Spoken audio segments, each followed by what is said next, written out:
Starting and growing on YouTube is no easy feat.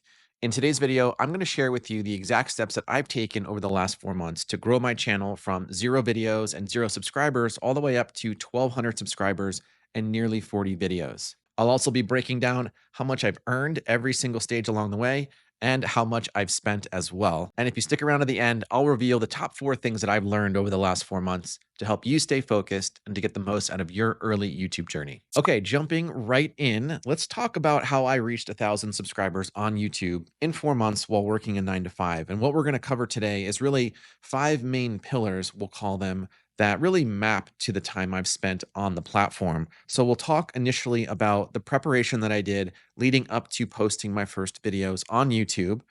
Then we'll talk about how I aligned and refined my content strategy to make sure I was trying to meet the need of my target audience. We'll talk about community and the integrations there using Facebook and school, and then also some of the productivity tools like Google Workspace as a way of staying organized. Then we'll talk about how I kind of branched out a little bit for more professional development, started working with a YouTube coach, started doing a lot more experimentation on video types and editing. And then finally, we'll wrap it up by talking about this pivot to a small business. So let's talk about preparation. This is going to be maybe the 2 months leading up to finally posting that first video. And I think, like many of you, I had been stuck in an endless loop of research. I was really feeling a lot of self doubt and uncertainty as to whether I could even make it or succeed on YouTube. So, after dealing with that for several months, gaining some exposure to channels like Think Media and then some of the newer creators like Alexa Saranoia and Rob the Maritimer, I finally worked up the courage to post my first video, which I did on July 19th. But leading up to that, I had to go through the motions of really working through a lot of internal battles. And then gaining some clarity around my niche was also very important. Initially, I was thinking of doing an AI niche, and then I decided on an education niche in the YouTube growth space. And then, really, what helped solidify my ability to start on YouTube was going through several programs, one of which was the Talk to Camera Creator Bootcamp, which was essentially a 5 day camera confidence workshop. And granted, it did not make me super confident overnight, but it was just the very beginning stages of trying to shake off some of the tension and to get out of my comfort zone, which ultimately led me to recording my first video. On top of that, I also participated in Think Media's Tube 1K Challenge, which they hosted back in July. If you haven't gone through that already, I'd highly recommend keeping an eye on their channel for if and when they do that in the future. It is a 5 day, 2 hours per day, free to the public workshop where they bring on a lot of guests, people who are part of their VRA program. There's just a lot of really good knowledge sharing about how to start, grow, and monetize a YouTube channel. So after I posted my first 2 videos by the end of the month in July, I had 2 videos on the channel. I had 72 subscribers, 921 views, and 41 watch time hours. I hadn't made any money yet, of course, because I was still so brand new, but I did have some expenses, some of the initial things that I purchased to get me started on my YouTube journey. I purchased about $600 worth of equipment and some digital products and also some subscriptions that I would continue to use going forward. So things like Canva, ChatGPT, CapCut. I got the pro versions for all of those to make sure I was getting the full functionality out of them. And then the confidence workshop was about $67. And then one of Think Media's YouTube starter kits that was $27. But all in, I optimized early on for audio because I knew that was going to be a really important aspect to good video creation. And I'm still using this mic here. All right, now moving into August and within our first 45 days on the platform, this is where I really started to think more about my content strategy, the types of videos that I would be posting, and my frequency that I would be posting as well.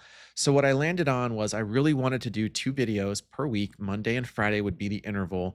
And I wanted to come up with a couple of different styles of videos that I could communicate out to my audience. So the first of which was going to be tutorials and how-tos, which, as you can guess it, are a lot of screen shares, are a lot of me just explaining how to do something, whether it's creating your YouTube channel or doing thumbnails or really just doing any editing in CapCut. I have all video tutorials on my channel about those topics.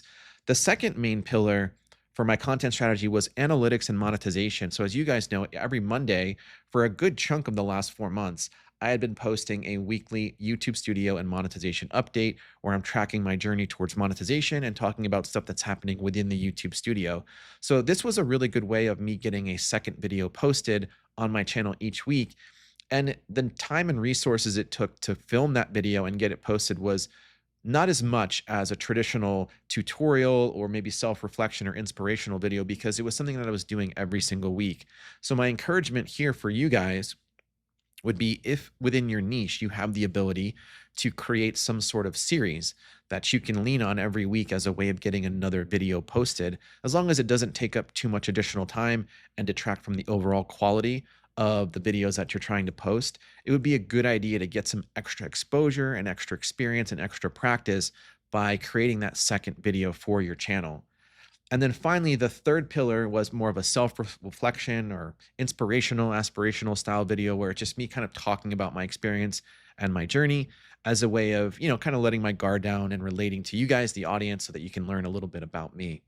Now, on top of that, I also started to get really comfortable filming at home in this environment. So the way you see me filming right now, I'm in my kitchen, I'm in like a little breakfast nook area.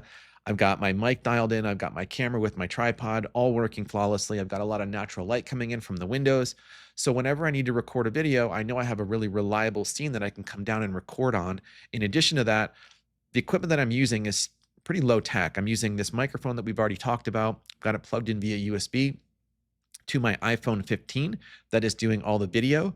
And then I'm simply just pulling that video off my phone into my Mac on CapCut to get all my editing done. Now, at the end of August, I had 11 videos. And again, this is within my first 45 days. And I had 137 subscribers on the channel, about 3,500 views, and 160 watch time hours. Now, again, still not monetized, still not making any money. So I had zero income, and my total expenses jumped up to $1,700 in total. And that's including last month as well. And what we'll do for the rest of the video is we'll just keep a running total of my income and expenses as we go. I did spend a little bit more money on additional equipment to make sure I had a good mic that I could use when filming outside or on the go. And that was the DJI Mic 2. I did end up purchasing some more stabilization equipment, the the tripod that I'm recording on right now. And then I did spend some money on more professional development. So I spent $697 on Think Media's Video Ranking Academy, and I'm still going through a lot of the content in there. That is a very robust and comprehensive program for anyone who has the means to opt in for that. There's a lot of really good information in there. And then, of course, I'm still paying those monthly subscriptions for things like vidIQ, ChatGPT, and some of the other production and editing software that I'm using. And then as we move into my third full month on YouTube, within my first 75 days, I really started to branch out and network to learn from other people in the community of what their struggles and pains are going through. And then I was also trying to be a resource for as many people as possible to lend some of the knowledge and expertise that I was learning along the way. And I think what I would encourage you guys to do is, if you haven't quite yet figured out, a YouTube community or a community of other creators who are trying to do what you're trying to do, it's a good idea to try and branch out, reach out to those folks. You can find them in the comments on your YouTube videos. You can find them in various Facebook groups or school communities, many of which are free to join. I would really encourage you to do that, because you're going to find that these people are a great sounding board. You're going to learn from them. They can learn from you. And working in partnership with others is really going to help expedite your growth and your learning. So I had the benefit of joining Alexa Saranoya's Creator Boost Tribe, which is a school community. There's about 2,500 members in there right now. And from there, I was able to network even further and build some one-on-one relationships with people that then transferred into a private Facebook group where I now meet bi-weekly with a small group of individuals. And we all talk about our YouTube strategies, the business model that we're trying to work on, and things that are working and things that we're struggling with. On top of that, I spent a lot of time in my comments trying to understand what people like and what they don't. And what I found is that certain video styles lend themselves better to more engagement and more commentary, while others don't. At the same time, it's just a really good way of learning what your audience needs from you so that you can tailor those future videos to meet those needs. And then finally, as it relates to how I was staying organized, this was right around the time I was spending a lot more time trying to become more efficient with my systems. So I have put out videos on the channel. You guys have probably already seen them about how I'm staying organized, how I'm using Google Workspace and other tools for things like content calendars, for script writing, for ideation, and just keeping track of all the moving parts. Because as you guys know, with YouTube, there are so many moving parts with respect to building your channel, managing your video projects. And then if you're trying to build a business on the back of it, there's all the moving pieces there as well. Now, if you're out there and you're struggling with either one of these, the community element or the organizational element, please let me know in the comments or feel free to grab my email from my channel. Send me a message. Let me know where you're struggling, and I'll see what I can do to help you move past it. And by the end of September, I had 335 subscribers, almost 7,500 views on the channel, 345 watch time hours, and my expenses were still quite high, and I was not making really any income. I actually made my first $1.14 through Amazon affiliates, but I spent another $80 all in on subscriptions for my production and things that we've already talked about. And then moving into my fourth full month on YouTube, within my first 105 days, this is where I started to think more critically about adding more value to the videos that I'm making and sharing my experience and trying and doing it in a way that's actionable for my viewer, where they can actually take something away from the videos.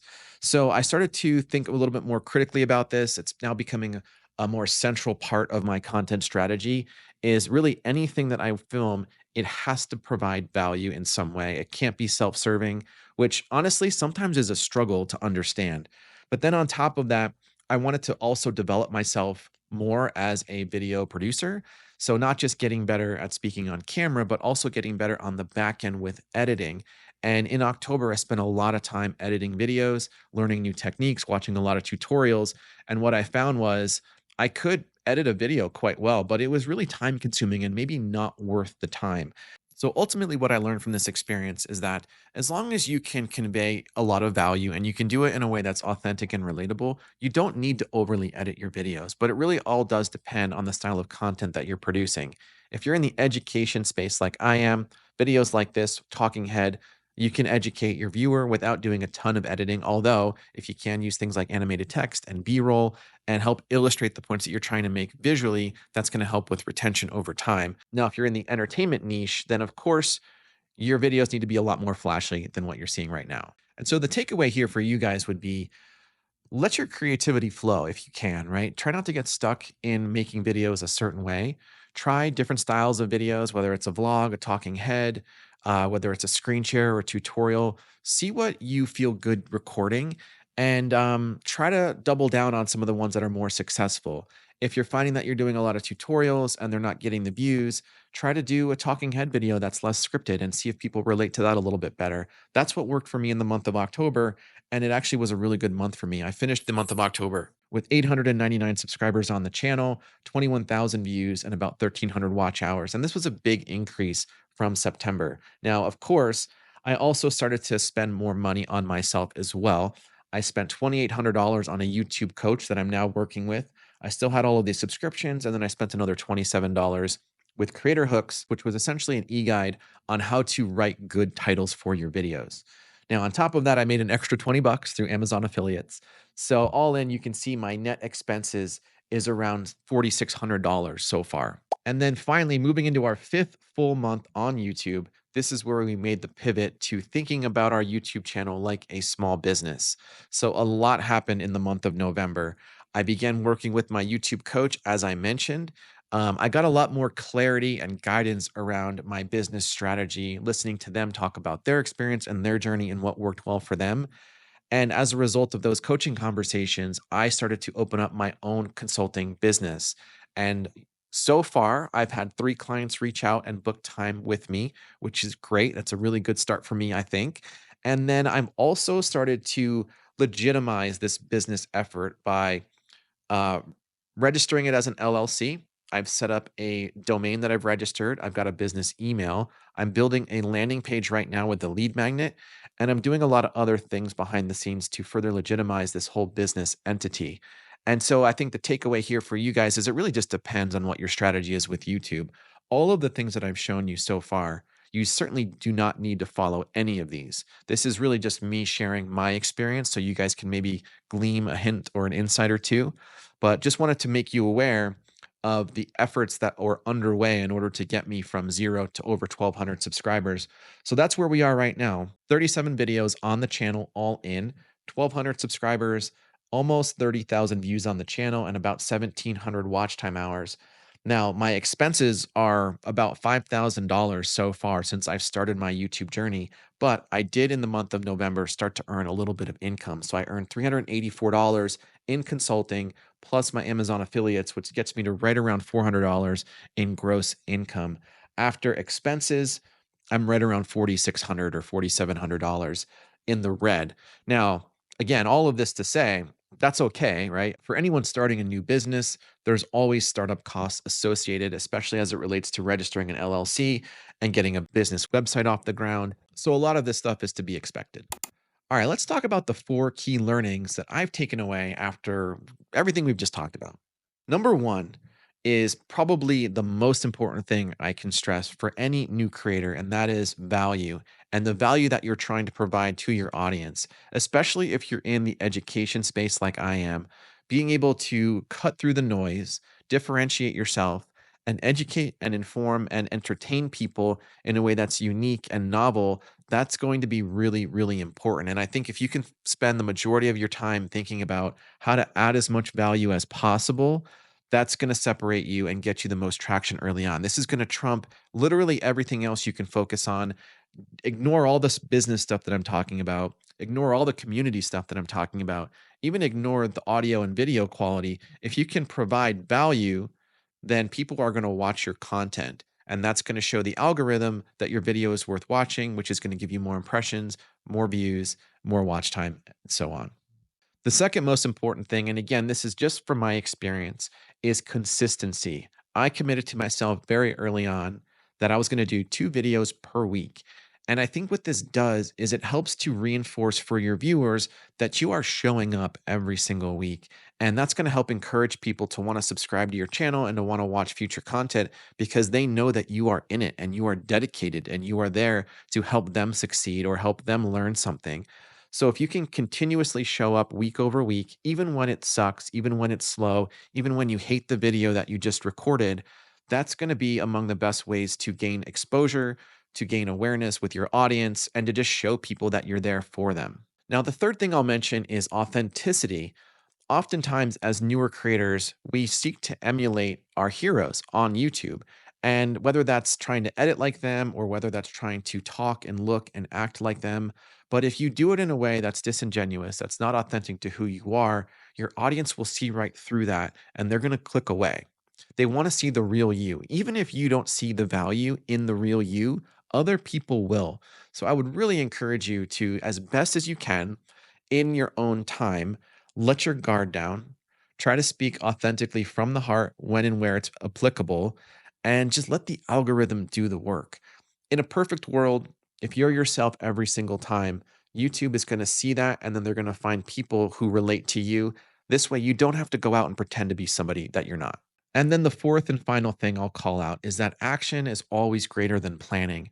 There is no amount of planning that are going to get you the results that you want. You have to take action, even if the action is uncomfortable and awkward, even if the results of those actions are minimal and you really don't feel good about the outcomes. Every action that you take is a lesson learned. And the more action you take, the more lessons you learn, the more you grow, the faster you will become the person that you want to be and the creator that you want to be. So, these are my four key learnings that I picked up over the last 4 months. If you can apply these to your own YouTube journey, I think you're going to be off to a great start. And of course, if you guys have any questions on anything that I've covered in this video, please feel free to leave a comment below. And as it relates to the coaching that I mentioned earlier, I would encourage you guys, if you want to take YouTube seriously, to consider a coach. Now, this isn't a shameless plug for me because there's a ton of great coaches out there. A lot of them have a lot more experience than I do. Now, granted, everyone has different offerings and different pricings and different, packages that they're doing. But if you feel like you found a YouTube persona that you vibe with and they have a coaching program, I would really strongly encourage you to reach out, learn a little bit more about it. And if it's the right fit for you, accelerate your learning by partnering with someone who's been there and who's done it. The benefit that I have is that I just started 4.5, 5 months ago. So if you want to work with someone who is also going through the same growing pains that you're going through, I really want to be that person for you. So if you think I'm a good person for you to work with, click the Calendly link in the description below. I'd love to spend some time with you. If you're not quite ready for a one on one session yet, feel free to email me, or if you're in the Creator Boost tribe, send me a DM, and I would love to connect with you one on one through chat, and we can figure out what your goals and objectives are, and we can go from there. So I know this was a lot. Hopefully, you got some good information out of today's session, and I'm looking forward to talking to you guys soon. Have a great rest of your week.